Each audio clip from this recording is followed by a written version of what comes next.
All right, so we talked about Pavlov, Skinner, Pandora. The other thing that Wolpe had was modeling. And modeling is part of current behavioral practices, even in ABA. What we look at for modeling is we model a behavior that we want a kid to do. What I always refer back to when I'm talking to people is kind of that don't be the model you don't want kids to do. So teachers and adults in schools can be really bad about modeling negative behaviors and then becoming upset when the kids do these negative behaviors. Adults can do this, parents can do this. For example, for my own house, my husband has a very dry, sometimes not super sweet sense of humor where he thinks he's funny when he's really not funny, or he's taken it a step too far. You know, we all know how that goes. Doesn't mean any ill intent, and our son, who is 17, has now learned these skills and turned them on his father. And then his father becomes upset and says, why is he acting like this and saying these things to me? And I literally just stop and go, really? You really want me to answer that? Because literally he sounds identical to his father. Well, his father thought it was funny, it was him, but didn't think about the fact he was modeling that, and that could come back to haunt him. Because the kiddo doesn't say it to me. I don't have that problem. Because he knows I'm not going to put up with it, and I wouldn't do that to someone. So just sometimes we model things that we do, even that we don't think about. And as teachers, we need to be very careful about that. Another one I hear all the time. Kids are always on their phone. Can't get them off their phones. They're constantly picking up their phones. I don't know how many times I tell them they need to get off their phone, right? We hear this all the time. We need to do something about these behaviors. They're always on their phone. What do you see the minute the kids start working on independent work time? Check a text here. Whatever, the teacher's standing at their desk, picking up their phone to check their social media or to answer a text or whatever it may be. Well, if the rule is no phones, then that rule should be for everyone in the room. And if you model that behavior, you can expect to see that behavior in kids. So we really have to think about modeling can be a very positive thing. We know we have a kid that we're trying to teach how to sit appropriately in a chair, then I'm going to make sure every time I'm working with that child, I'm sitting 2 feet on the floor, sitting hands in lap, and having that, and not pointing out, look at me, look at how I'm sitting in the chair. Sometimes we do that. But sometimes it's just that repetitive, that's how we show them. And hope that they, start to gain those skills. And then applied behavior analysis. This is direct application of behavior change principles in everyday settings. This is what you are doing this semester. This is what you will do through your behavior change project. You will practice behavior change principles in a school setting with a student to address a real life behavior. So taking the work of Pavlov and the dogs and Skinner and the pigeons and all the scientists who did it in a lab and translating that to public schools or to homes or to day treatment centers or whatever that may be. ABA principles are not only used in education. We use them, hopefully, greatly in education, but they're also used for things like drug rehabilitation. They're also used for individuals having psychological issues, paranoia, some of those type of things. They're also used for adults who are perhaps on the autism spectrum disorder and still need some adult, like how to engage a female appropriately, those type of things. So ABA principles are used across society, or should be. All right, so what is a behavior? A behavior is an overt. What does it mean to be overt? Visible in your face, not hidden. So something you can wrap your mind around. They are observable and measurable. Highlight it, underline it, star it, whatever you need to do, because we are going to talk about observable and measurable every night that we are together from now until May. Behaviors must be observable and measurable. So I'm going to think about that. Observable means we can see them. Sometimes you could smell them or hear them. We hope that's not the case. Okay, but that as well. Measurable, you can take data on it. We just talked about frequency and duration data. You can take data on it, right? Those are the two things. See it, hear it, smell it, take data on it. So I'm going to throw out some commonly referred to in schools all the time behaviors, and you're going to tell me if it's observable or measurable or not. Talking out. No. Yes. Can you see or hear talking out? No. You can hear it. You can hear it, right? Can you take data on it? Yeah. How often it happens or how long it happens, right? So is it observable and measurable? Yes. Being distracted. No. You can see it. I bet you can't see it. You can see it like physically, like them not looking where you need them to look, but you can't like know that they're not paying attention. Exactly. If I said not looking at their paper, is that observable and measurable? Yes. If I said looking out the window, is that observable and measurable? If I say distracted, is that observable and measurable? No, because distracted, they might be looking out the window and listening to every word you say. You don't know what's happening. That's something that is not overt. We can't see it. Okay? But in schools, often we think we can. Hitting another student. Yes. Farting in class. Yes. Yes, unfortunately, smell and hear that one usually. Okay. Let's see. Raising hand. Yes. Not raising hand.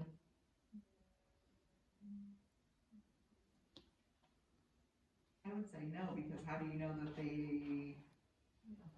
It depends on what you're. Did you ask them to raise their hand? Yeah. It depends on how you define it. Very good. So that's one of the ones that depends. Being disrespectful. No. Being rude. Not listening. No. Listening. No. Not really. Taking notes. Yes. Following along with directions. Yes. Yes. Depends on how you define it. If you define it as using their finger to follow along with the directions as you read it, yep, absolutely, I can do that, right? If you just say reading the directions, I could stare at this all day long and never read the words on the page, right? So it all comes down to having a good behavior definition that is observable and measurable. So that's the quick check all the time. All you got to do is say, is it observable? Is it measurable? The other quick check for yourself is if a dead man can do it, it's not a behavior. So if you think of a behavior and you think, can a dead man do that? Then it's not a behavior. Can a dead man ignore you? Yes, so it's not a behavior. Can a dead man sit up? Nope. He could be sad. He could be sat up, but can he physically sit up? No. Can a dead man stay in seat? Yes. Yes. So is it an observable, measurable behavior? Not in and of itself. Again, it comes to how you define it. So you've got to think about. If you say, not responding, does a dead man not respond? Yep. All day long.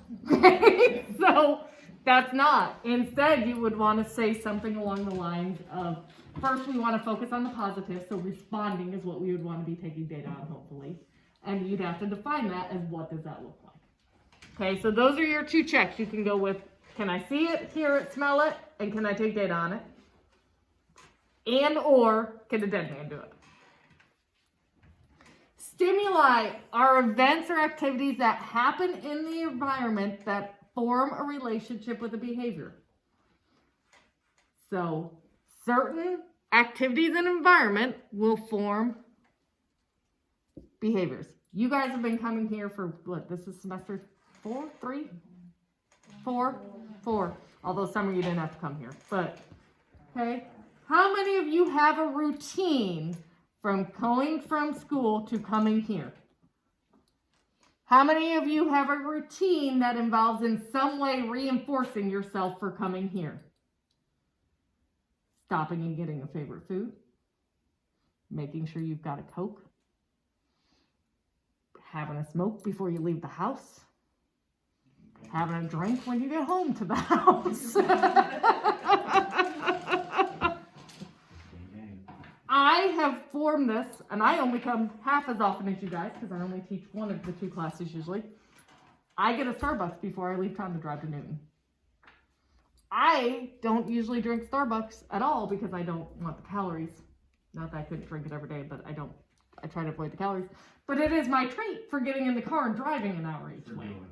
No, I love seeing you guys. It is literally the drive. It's the, okay, I've got to drive. I'm going to get a yummy Starbucks drink and caffeinate myself. I'm also not usually up and functioning this late at night, so it gives me that caffeine kick. But I've created that as my, and that's an environmental thing. How do you go to bed? Well, I usually lay down about 8 because I'm old. I'm 8:30. Thank you. I mean, I read at that point in time, but I'm usually, I'm in pajamas, my day's done. I start at 5 though. I started at 5 too. I'm up to like. You're young, Tanner. Bless you. You are young. You I got like 20 years on you, honey. You wait. You will get there one day. Yes. Think of another one. Think of something when you are stressed. Do you have a go-to to de-stress you? I have a big one again. Okay. Have a drink. I take a nap. Nap. There you go. Chocolate. Anybody go for the chocolate bucket or the candy jar? Or, yep. Okay. Anybody do something really healthy, like go for a run? Yeah, I know, me either. But that is an environmental condition, and that can be those environmental conditions that change our behaviors and trigger behaviors can be broad categories. It can even be dissected more. So, for example, if I am super stressed out at work, putting out dumpster fires 24/7 or whatever's happening, I will hit up the chocolate bucket. We have a candy bucket that I keep for faculty, and you'll see me dig into it, right? If I'm super stressed.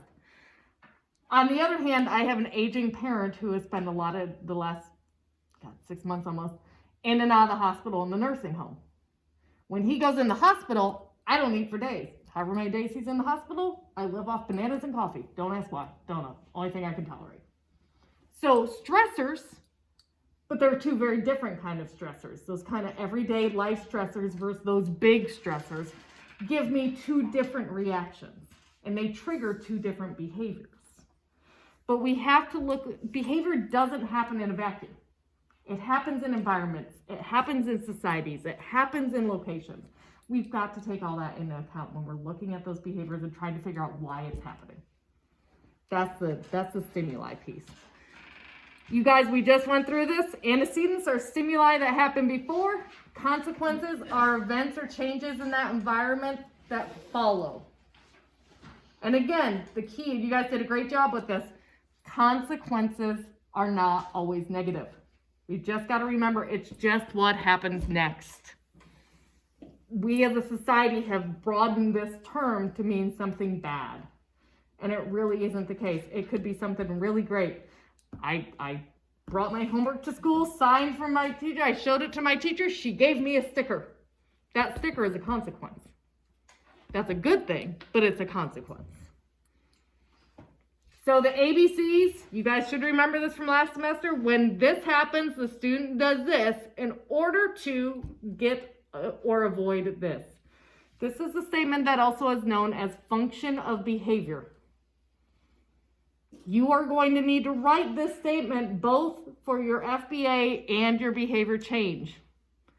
The function of behavior is the why. Why do they do it? Do we know for sure why anyone does anything? No. Why does Tanner call the office and ask for Catherine? Yet on Tuesdays because I didn't have my classroom. That's what I'm called. You used that. I only called once. You did only call once. Yeah. But you asked for Catherine, and guess what I have to be? What? Dr. Havercroft. Oh, I have to be? Yes. I'm an ordained minister, so you have to call me Reverend. Okay.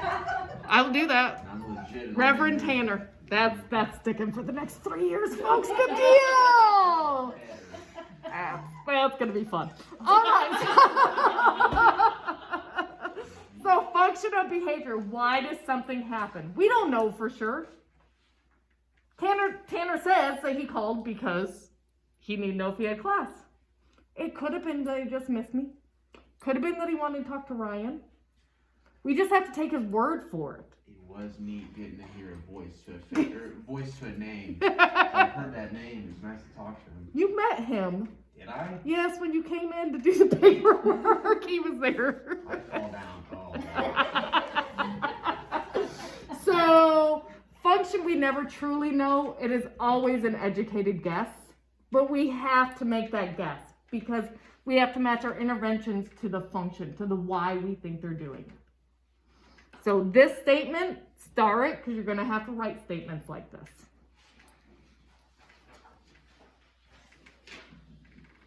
Reinforcement.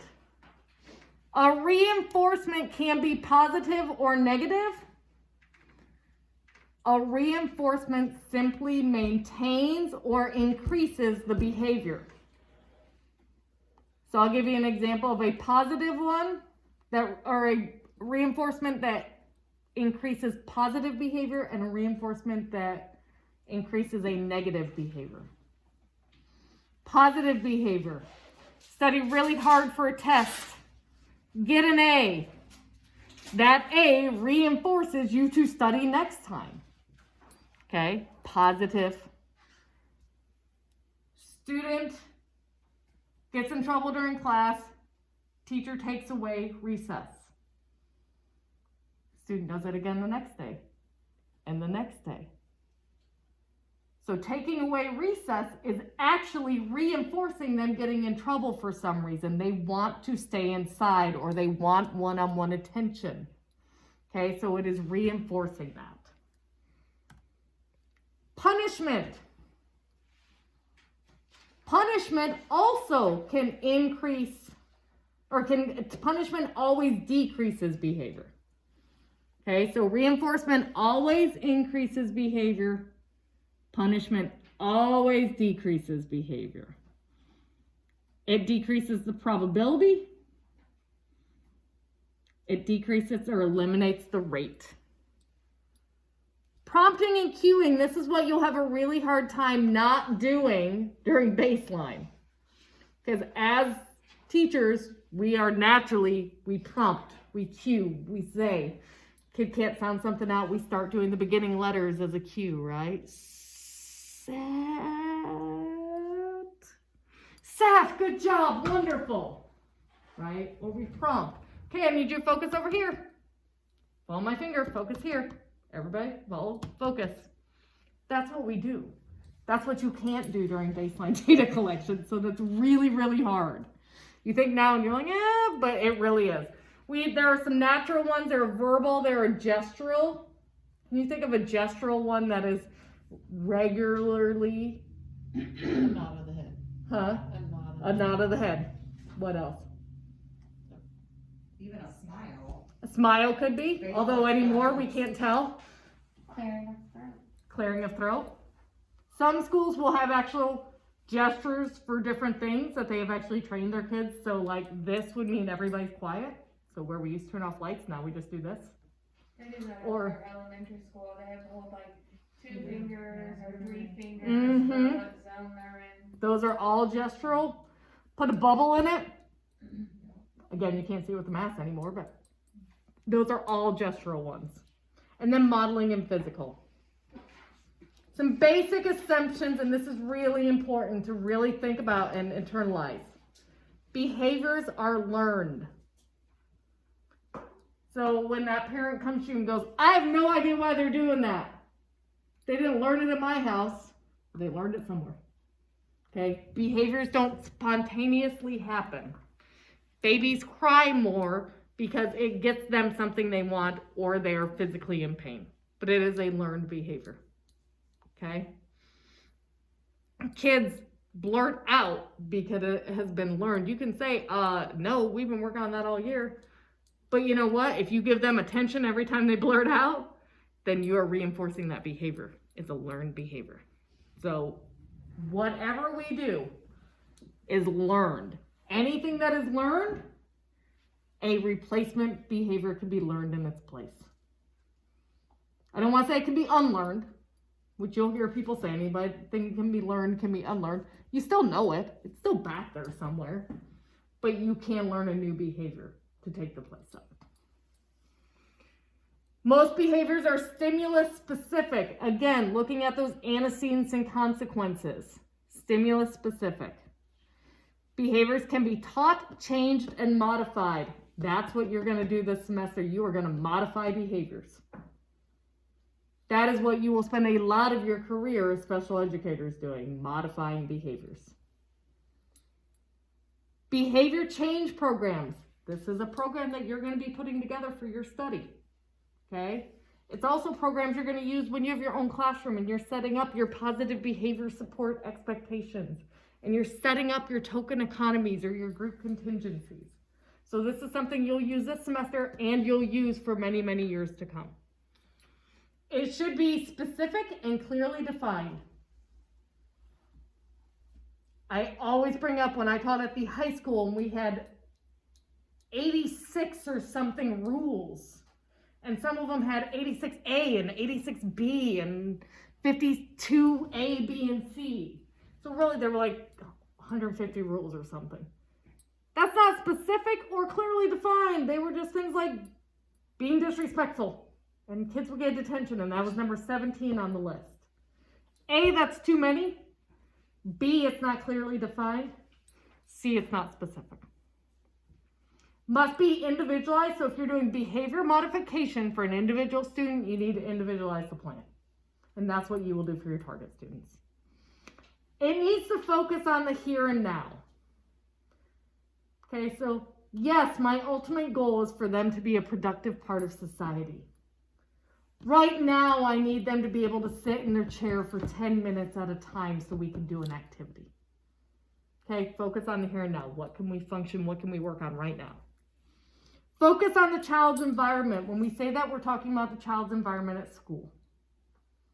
You do not have control. Now, if you've got a great relationship with the family and they have the skill set, you might be able to transition some of that home, and we hope you can.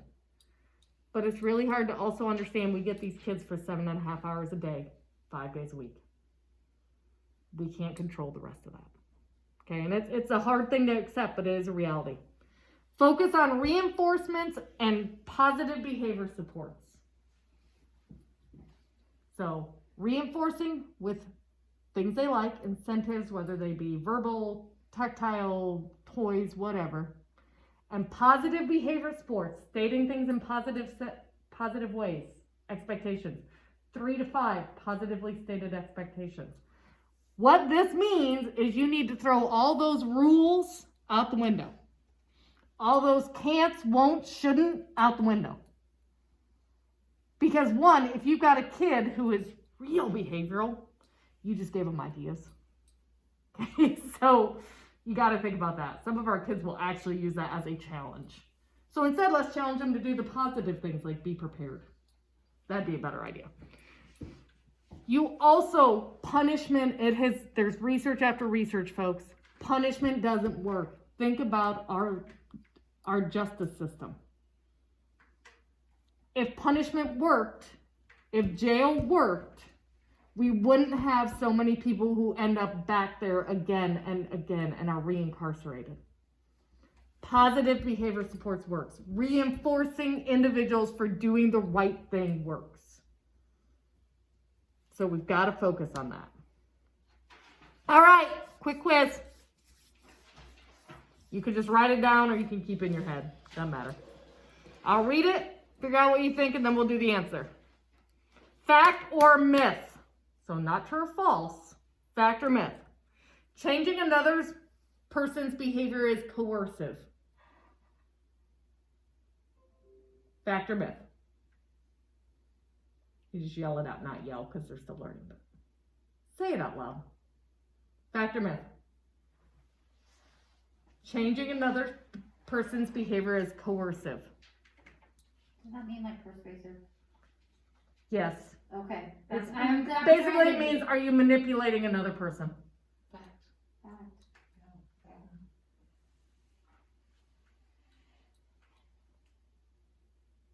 If you take manipulation as a negative connotation, is it still fact? Say the behavior is suicidal thoughts. Or suicidal idealization, because you can make that observable and measurable. If you do behavior management and behavior modification to change that, is it still coercive in a negative manner? Does it have to be in a negative manner? Coercive is negative. Oh, okay, so then myth. Yeah. Well, because like I didn't realize that it had to be negative. Well, that's why I said I didn't phrase it right the first time. So if you add that it's negative Then no. manipulation, Yeah, it's myth. it's myth.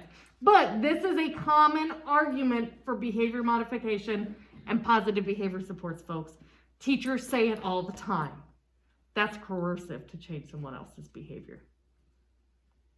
If it's improving their quality of life and the quality of life around those around them, is it really coercive? Is it bad to make it better? Exactly. That's what the crutch is. Most people in behavior would argue no. But you will hear that and you need to be prepared for that conversation. The use of reinforcement to change behavior is a form of bribery. Depends on how you look at it. I heard fact, I heard depends. Anybody want to go with, do we want to go the full gamut and somebody want to throw myth out there? So are we just saying that bribery is bad?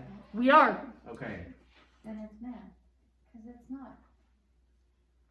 I mean, it is, It's but still it's. bribery. It doesn't have to be. It's bribery, no matter how you look at it. I mean, It's not Again. bad, not bribery, but. Again, this is the argument you will get from teachers and as special educators when you go in and tell them this kid's been causing all these problems, so we're going to put them on a token economy so they earn special rewards. You're going to get, I'm not bribing kids, they should just do it because they're supposed to. You're going to hear it. That's my husband. And I'll be honest with you, I thought it that way before I got into special ed. I'm sure many Why people should do. the kid that is bad get something and the kid that's good not get anything? And the difference is the kid that is, AKA good, already has the skills to do what we need them to do. The kid who is AKA bad obviously doesn't have those skills and we need to motivate them to learn those skills. Are we gonna incentivize them forever? No, that's not the plan. The plan is to fade it. But they obviously need more than the other kids did to learn those skills. And we know, and this is a common argument you will hear in schools that you need to be prepared for. We know the only thing that will change behavior over time is reinforcing it or bribery, however you want to look at it. We know that it's the only one that works. It is myth. Yeah.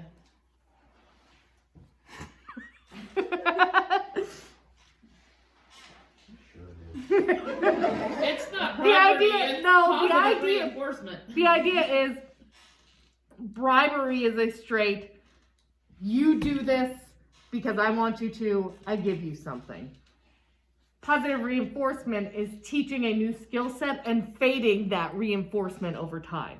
That's just like changing color to something different color. And people will say that, It's the same absolutely. thing. And that's fine, but how are you gonna react when a teacher says to you, it's just bribery, I'm not gonna do it? Big deal. No, not if you're the special educator and they're in their class and you need them to do this plan. How are you gonna react when that teacher says that? You tell me how long you're not gonna bribe them, and I'll sit back and watch. We'll let you handle this in your way. Okay, there you go. You just need to be prepared. It's out there. I'm with you. Most of these you could argue a case either way, but you need Well, to be that's just like- prepared. So it's just like how you view the word is how we're taking this. Like bribery and positive reinforcement. This is the same thing. Like, it's the same thing. Like if we Ideally, take away yes. take away the past, looking at bribery and saying, okay, in the past, bribery has been bad because someone used this to get this position. But if you think about it, how are most people when they're gonna approach you, they're gonna use bribery as that negative. Positive reinforcement. So I have had the conversation where I said, you know, you're right. Positive reinforcement could be used the same way bribery could be used. The difference is We are trying to use it to change behavior over time and then fade that. It is not a one-on-one interaction to get something we want in the moment.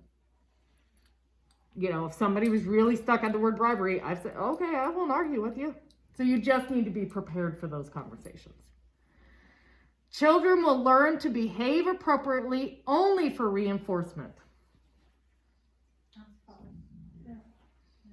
That is a myth.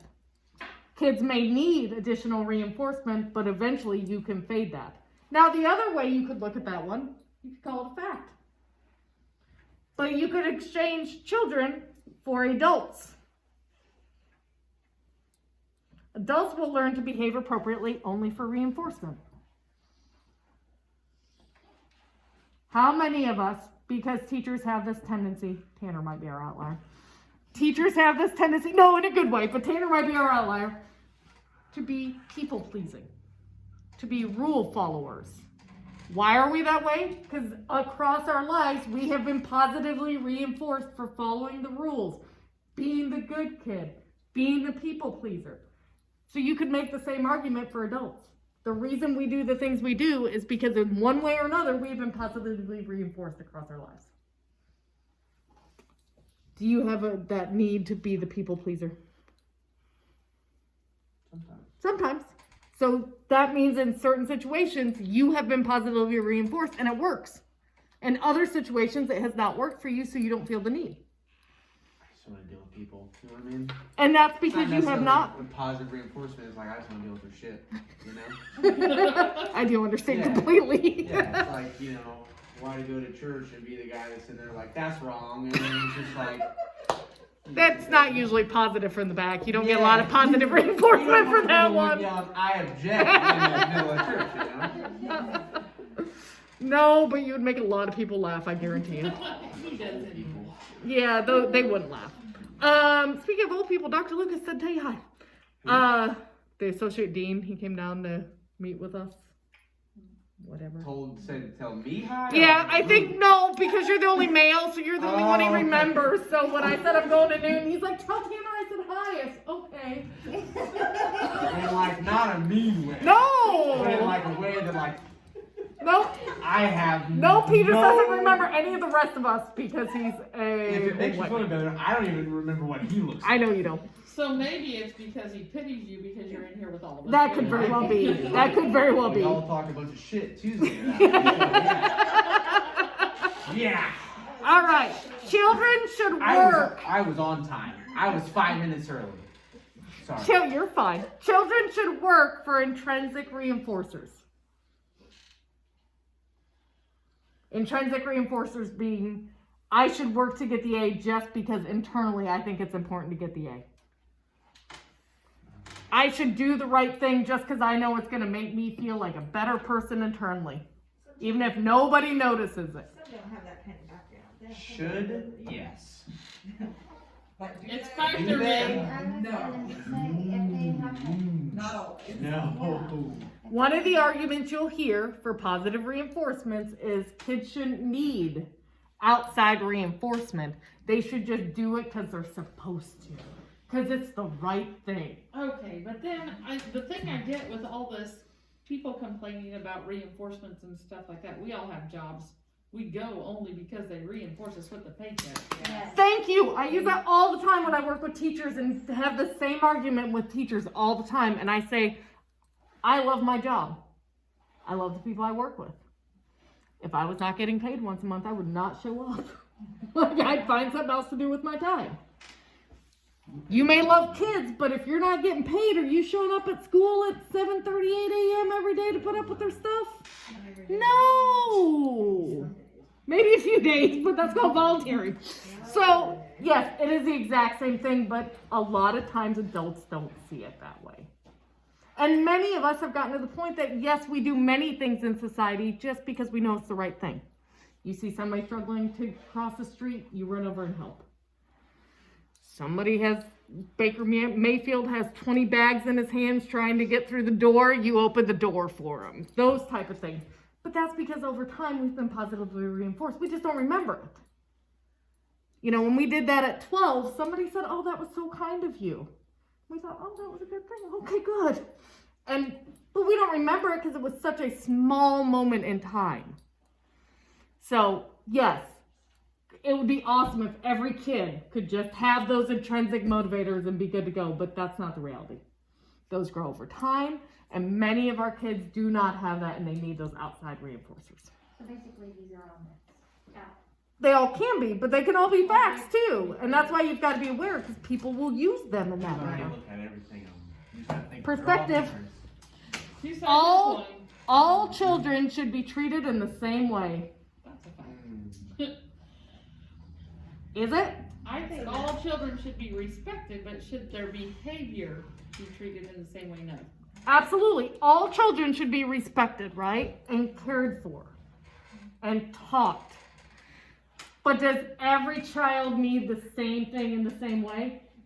No, there wouldn't be special ed if that So was I the case. guess it's the way you interpret that sentence. Absolutely. But these are, Everybody gets a trophy. yes. No. Drives me crazy. Absolutely. And I'm telling you, I've won a home that will say that. And I'm like, no, you're talking to the PBIS queen. Do not say those words to me. And he's a teacher. Like, dude, no. It all depends, and our Gen Ed peers do not get classes on positive behavior supports. They do not get classes on behavior modification. So they're gonna come at you with all of these. I've heard them more times in the last 20 years than I can count. And I can't say they're wrong. I can't say none of these can't be factual. But the fact is, if you want to see behavior change, they don't work. And so you've got to be prepared to have those conversations. You got to have thought about it before somebody is in your face saying, I'm not bribing this kid just because you told me to. You've got to think about that. Or they should just do it because that's the right thing to do. Or any of those, because it will happen.